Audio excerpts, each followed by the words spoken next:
Assalamualaikum warahmatullahi wabarakatuh. Kami dari kelompok di mata kuliah Ekonometrika Keuangan pada program Doktor Ilmu Manajemen Universitas Andalas akan menyajikan presentasi dari hasil pengujian data kami melalui Stata. Oleh saya sendiri, Verni Juwita, dan rekan saya Rizka Hadiah. Baiklah, kelompok kami akan menampilkan cara pengolahan data menggunakan aplikasi Stata. Nah, berikut kami sajikan menggunakan PowerPoint. Tahapan dari tugas yang akan kami lakukan itu terdiri atas 4. Yang pertama, menggunakan model data panel yang kemarin sudah kami carikan model terbaiknya, kami akan melakukan uji asumsi klasik terhadap data tersebut, dan jika terdapat permasalahan yang akan mengakibatkan data tersebut berkemungkinan blue, maka kami akan mengatasi permasalahan tersebut agar tidak blue di model data panel. Nah, kedua tahapan ini akan disajikan oleh saya sendiri, sementara tahapan berikutnya yaitu interpretasi hasil regresi dengan Stata dan bagaimana pengolahan data yang berbeda dengan menggunakan LPM, Logit, dan Probit dengan Stata akan dijelaskan berikutnya oleh rekan saya Rizka Hadiah. Next. Pada data yang pertama, penelitian yang pertama dengan menggunakan data panel, data yang digunakan itu berkaitan dengan penelitian yang berjudul pengaruh sustainability reporting dan intellectual capital terhadap nilai perusahaan.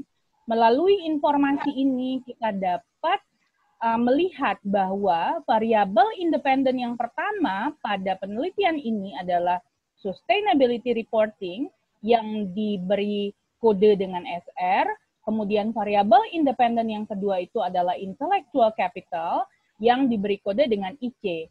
Sementara variabel yang dipengaruhi atau dependent variable itu adalah nilai perusahaan yang diberi kode dengan NP. Periode data yang kami gunakan menggunakan data 3 tahun dari 2018 sampai 2020. Next. Nah, sebelum kita masuk ke uji asumsi data klasik, kami ingin mengingatkan kembali dan memberikan konfirmasi bahwa kami sudah melakukan show test untuk mendapatkan model data panel yang terbaik. Dari show test yang kami lakukan, kami mendapatkan angka probabilitas yang lebih besar dari 5%. Artinya, H0, HA ditolak dan H0 diterima, di mana PLS merupakan model yang lebih baik dibandingkan dengan fixed effect. Berikutnya, next, kami melakukan LM test, ya. Dengan melakukan LM test masih di Stata, kami mendapatkan hasil yang tidak jauh berbeda, di mana probability-nya menunjukkan angka 1,00 di atas 5%. Sehingga dari hasil uji LM yang sejalan dan hampir sama dengan hasil uji show, menyatakan bahwa PLS adalah model terbaik yang digunakan untuk penelitian ini. Sehingga metode asumsi atau uji asumsi klasik yang akan kami lakukan hanya kami dasarkan kepada model data kami dengan menggunakan metode PLS. Next. Nah, sebelum kita melakukan uji asumsi klasik, ini adalah penjelasan yang kami ambil dari modul dosen kita Bapak Fajri Moharja yang menunjukkan bahwa dalam asumsi klasik kita harus melakukan yang pertama uji multikolinearitas yang terdiri dari partial correlation sama VIF. Next. Yang kedua adalah uji heteroskedastisitas. Lengkap di sini langkah dan penjelasannya yang telah sama-sama kita baca dan kita ketahui juga. Dan yang ketiga, kita akan mengecek apakah terdapat gejala autokorelasi pada data yang kita miliki. Next. Jika terdapat masalah pada data yang kita miliki dengan uji asumsi klasik yang 3 di atas, maka kita akan melakukan treatment dengan 2 metode ini sesuai dengan metode PLS yang telah dipilih sebelumnya, model data kita, yaitu dengan robust dan general least square. Berikut adalah tutorial dalam Stata bagaimana melakukan uji asumsi klasik. Baik, Mari kita lakukan uji asumsi klasik untuk data kita.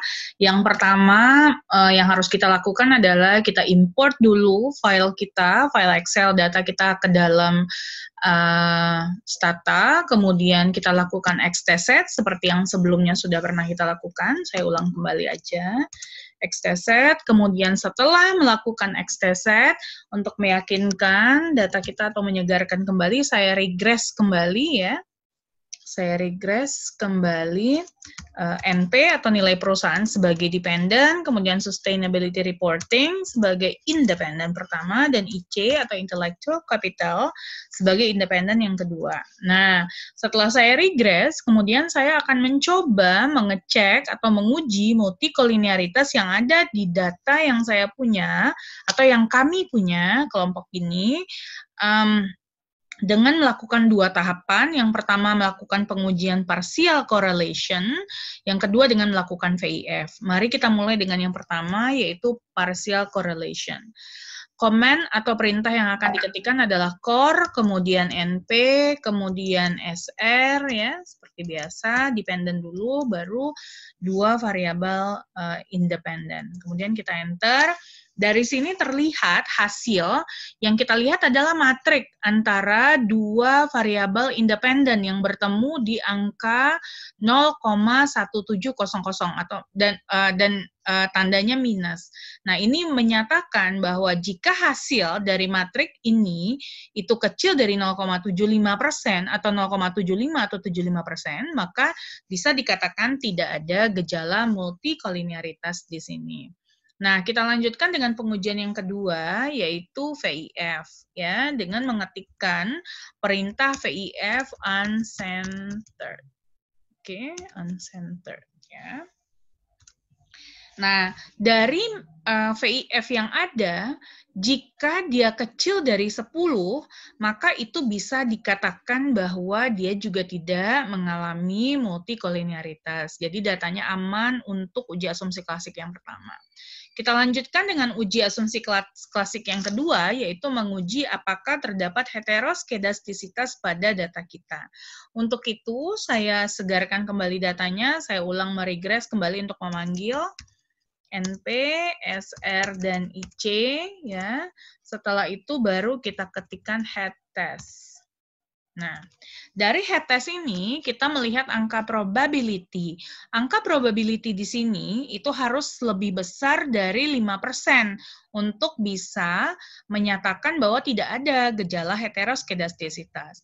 Akan tetapi pada data yang kami miliki, yang kelompok kami miliki, data ini menunjukkan angka kecil dari 5%, sehingga bisa dikatakan bahwa data kami itu mengalami gejala heteroskedastisitas.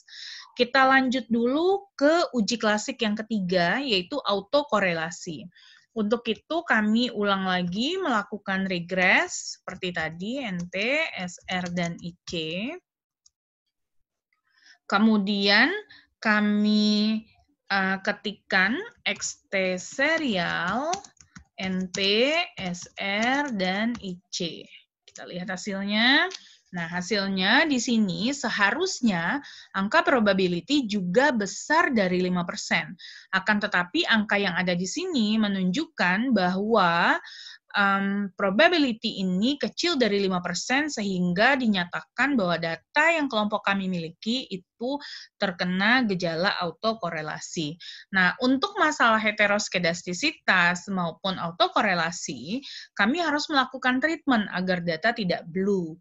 Nah, treatment apa yang harus dilakukan? Treatment pertama adalah dengan menggunakan robust method, ya. Nah, bagaimana melakukan robust method? Itu dengan mengetikkan reg, kemudian NP seperti biasa, SR, dan IC, tapi kita kasih koma, terus kita ketikkan row. Ya, kita coba lihat di sini. Hasil dari robust itu bisa dilihat perbandingannya dengan standar error yang ada pada regresi di sini. Jadi kalau standar error di regresi itu 2,234277, kemudian kita lihat pada yang robust, itu ternyata mengalami perubahan ke 1,988761, bisa dikatakan bahwa robust ini sudah berhasil untuk menyembuhkan atau mentreatment data yang kita miliki. Oke, baiklah teman-teman, kita lanjut. Tadi sudah kita lihat video, ya, video untuk tutorial penjelasan tentang asumsi klasik, ya. Oke, next, lanjut. Ada satu lagi treatment, Bu Rizka. Treatment terakhir, selain dengan robust, kita bisa menggunakan generalized square, di mana kita tinggal mengetikkan XTGLS, kemudian variabel dependent kita NP, dan variabel independent kita SR dan IC. Kemudian kita bisa lihat di sini hasilnya, jika di sini hasilnya menunjukkan no autocorrelation, kemudian ada homokedastisitas, itu artinya data kita sudah selesai di treatment. Berikutnya, penjelasannya akan dilanjutkan oleh Ibu Rizka. Silahkan, Ibu. Oke, setelah kita merun data uji asumsi klasik dan sudah ada treatment untuk mengobati gejala-gejala tadi, maka kita akan lanjut kepada interpretasi hasil regresi dengan strata. Nah, itu nanti kita akan melihat hasil dari uji F dan uji T. Nah, dengan memasukkan kode-kode ini kepada aplikasi strata. Jadi menunjukkan bahwa secara parsial bahwa hasil yang positif dan signifikan. Nah, sementara untuk hasil uji F secara simultan menunjukkan bahwa hanya 15% ya dari variabel Y yang dapat, sisanya dipengaruhi oleh variabel lain. Nah, kemudian kita lanjut kepada pengolahan strata menggunakan data time series, model probability, linear probability model, logit model, dan probit model. Nah, judul penelitiannya di sini yaitu pengaruh earning surprise terhadap pengungkapan laporan keuangan. Nah, di sini ada variabel independen namanya earning surprise yang terdiri atas earning surprise negatif dan earning surprise positif. Nah, kemudian ada variabel dependen namanya pengungkapan laporan keuangan. Variabel ini menggunakan rank tertentu, di mana untuk nilai 0 itu perusahaan yang mengungkapkan laporan keuangan tidak tepat waktu, dan untuk angka 1 itu perusahaan yang mengungkapkan laporan keuangan tepat waktu. Data yang akan kita run ke dalam strata. Nah, berikut tutorial LPM untuk model LPM, logit, dan probit. Oke, selanjutnya kita masuk kepada tutorial untuk estimasi. Yang pertama adalah estimasi linear probability model. Yang kedua kita lanjut estimasi logit model. Dan yang ketiga itu adalah estimasi probit model. Nah, sebelum kita run data, pastikan data yang akan Anda olah itu sudah tersimpan di dalam Microsoft Excel. Nah, sudah terset datanya dengan baik, maka selanjutnya baru kita import data ke dalam strata. Caranya adalah klik file, kemudian import data, Excel spreadsheet, kemudian unggah data tadi, data yang sudah tersimpan di dalam Excel. Nah, di sini saya bikin namanya data logit probit. Kemudian klik import first row as variable names. Klik OK. Oke. Kemudian kita akan lakukan estimasi untuk probability, linear probability model. Ya. Ketik track spasi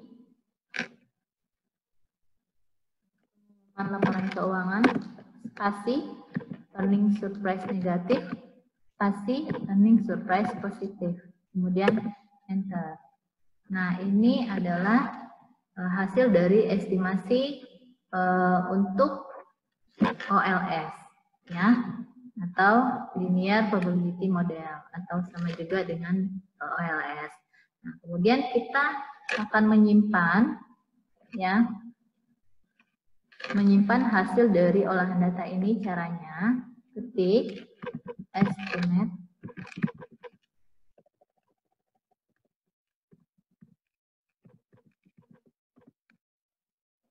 store OLS. Oke, maka data ini sudah tersimpan. Selanjutnya kita lakukan estimasi untuk logit model.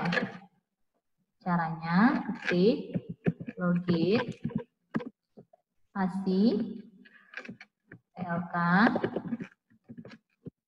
spasi ESN negatif spasi ESP.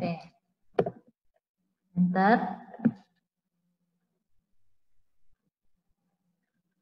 Nah, maka akan keluar hasil dari estimasi untuk model logit. Nah, ini hasilnya. Kemudian kita lanjutkan kepada langkah yang ketiga adalah melakukan uji estimasi model probit. Caranya ketik probit spasi PLK spasi ESN spasi P. Nah, ini adalah hasil tadi. Nah, kemudian jangan lupa disimpan, ya, estimasinya.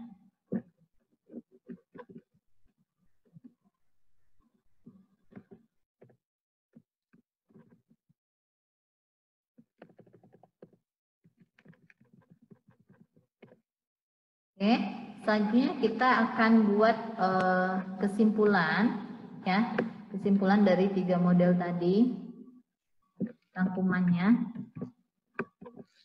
dalam bentuk tabel.